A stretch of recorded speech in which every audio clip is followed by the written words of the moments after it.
Hello there, I am the student and this is another video on my channel, and today I wanted to talk about the Maritime Idea Group idea and why, in my opinion, the Maritime Idea Group is one of the top tier idea groups in the game. And while I'm going to talk about a few facts and why this is the case in my opinion, you're going to see a time-lapse of my recent United States game in the background. So the first idea of Maritime is trade range plus 25% and Navy tradition from protecting trade plus 100%. And yeah, we don't have to talk about this. The trade range modifier is actually not more than nice to have, and it's probably a worse modifier than even that. But the Navy tradition from protecting trade is actually a really nice modifier if you think about this.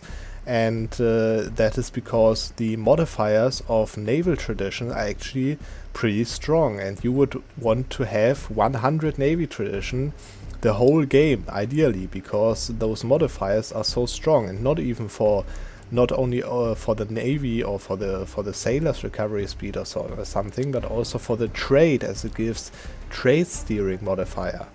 But yeah, the second idea of the Maritime Idea Group is Merchant Marines, which gives Marines and sailors, but this is going to be a topic that I'm going to talk about later, because it's, in my opinion, the most overpowered thing in this idea group, the most important reason why you should choose Maritime Idea Group, but I'm going to talk about that later. Next we have Sheltered Ports, which gives global ship repair and sailor maintenance. Nothing more than nice to have and only good if you are using a lot of sailors.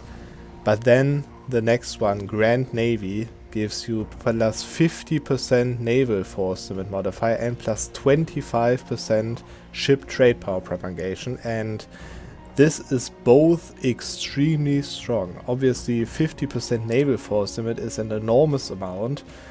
No one would doubt that, because if you had that on land force limit, it would be a crazy modifier, which isn't in the game anywhere except for, I think, Russian national ideas.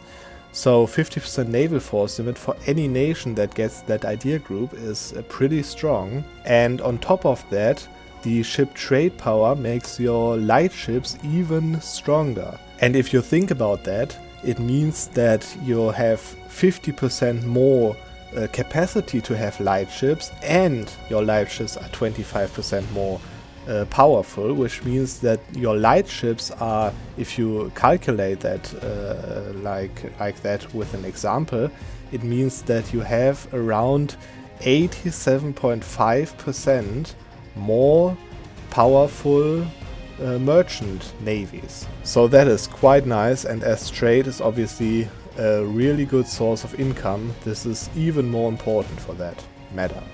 The ship cost is just nice to have. If you have a nice navy, it's obviously a worse modifier than all the others I told you about in this idea group.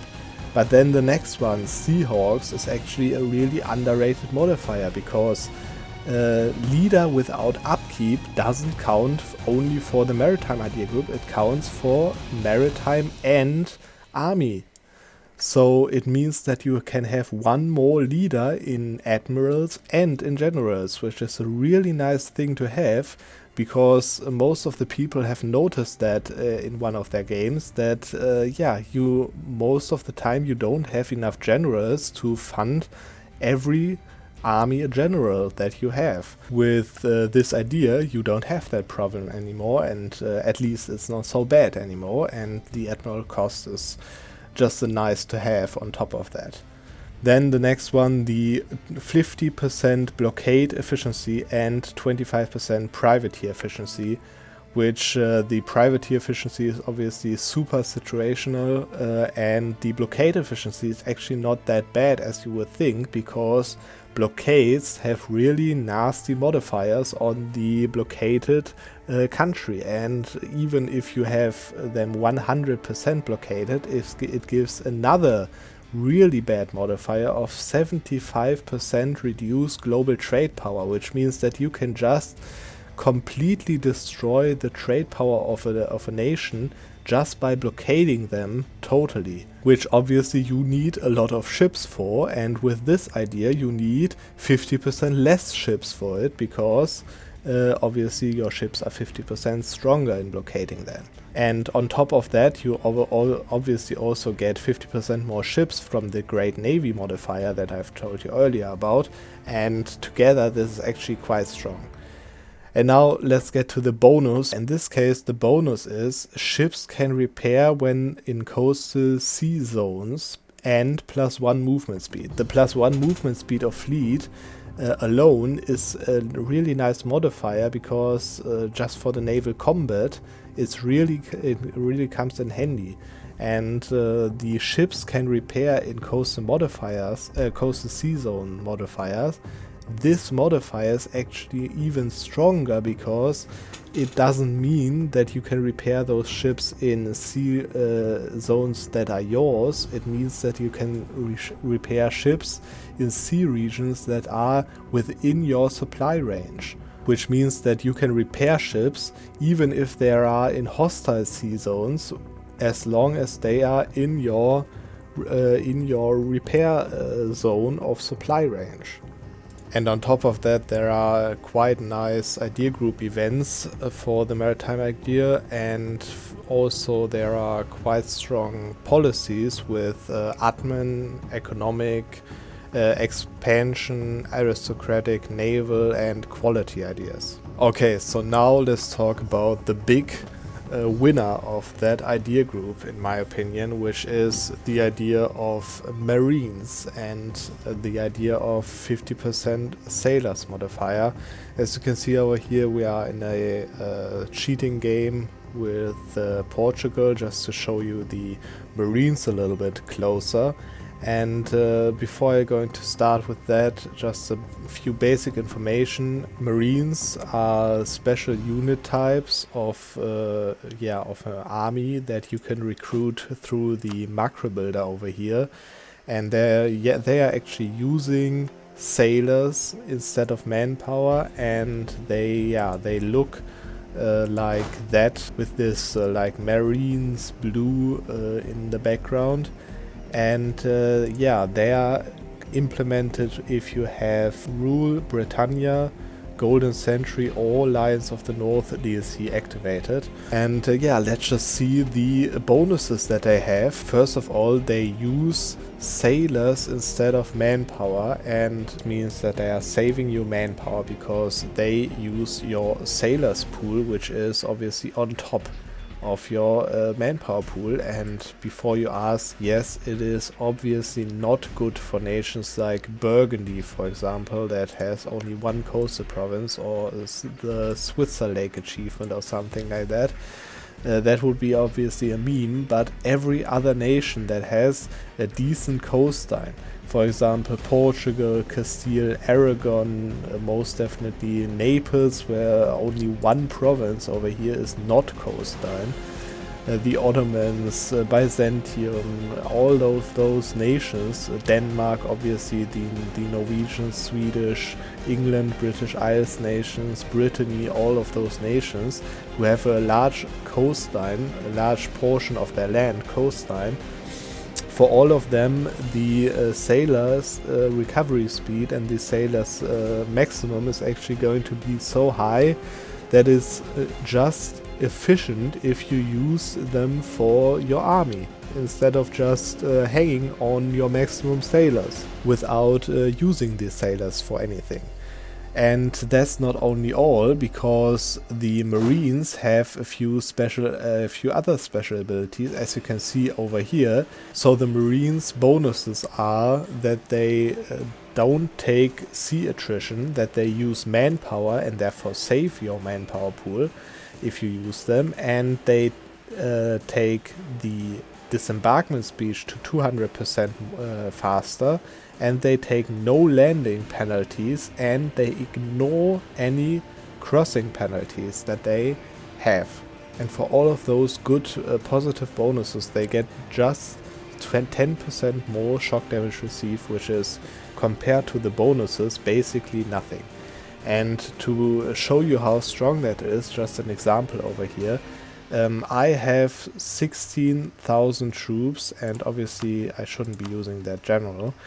And I have a general, I have no general, he has a one maneuver general, which means that normally I should get the crossing penalty of -2 over here. And yeah, this army is not only Marines, it is actually just 9,000 Marines and 7,000 normal troops, manpower troops. And if I now cross over, you're going to see what happens. There we go. You can see that the crossing penalty of crossing over the strait is actually halved by the amount of Marines that I have. If just half of the army is Marines, then you get half crossing penalties. And how this affects the other part of crossing, which is not a sea tile crossing but a normal crossing penalty, I'm going to show you in the next clip. So here I'm back with another example, and as you can see, the same as I had before in this situation. I have 8 Marines regiments over here and 6 normal regiments of manpower troops, which means that I have more than half of the army Marines and no leader over here. And I'm going to attack on Granada over here, and as you can see over here, the crossing should result in a crossing penalty of -1, obviously. But yeah, as you saw over there, the crossing penalties are halved, and the question is it rounded up or down? And as you can see over here, the crossing penalty is actually rounded down to 0 instead of -1 that I would normally have to get if I crossing from this province over here to that, with obviously he having 1 maneuver more, so that's also not the case. I'm just getting the -2 because of the terrain and no -1 because of crossing that you would normally get.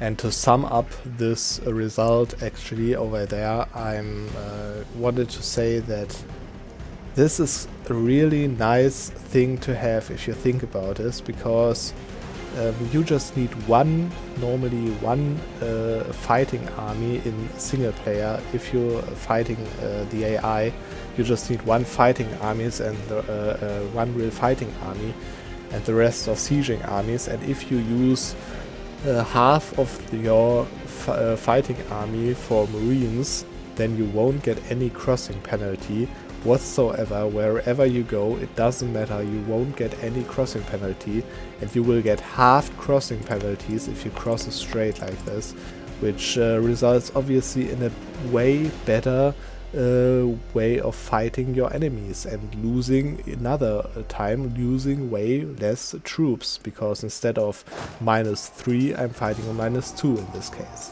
And before I end up this video, just a few general things to say, because maritime ideas are obviously not always good. As I said, they are mostly good if you have a large portion of your nation sea regions, like England for example, or Castile or Portugal or Aragon. And it is especially good if you are conquering a lot of provinces in overseas region, because of the bonus that the Marines have of not using any attrition on sea, and having the disembarkment speed and the landing abilities and so on.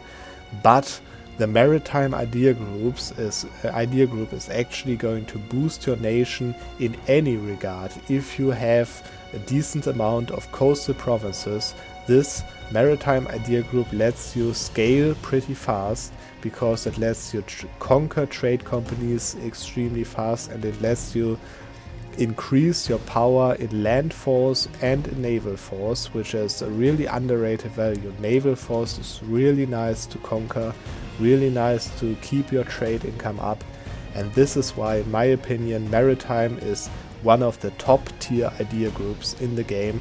And as every idea group, it is not in any case good, and it is only good if you know how to use it and if you use it right.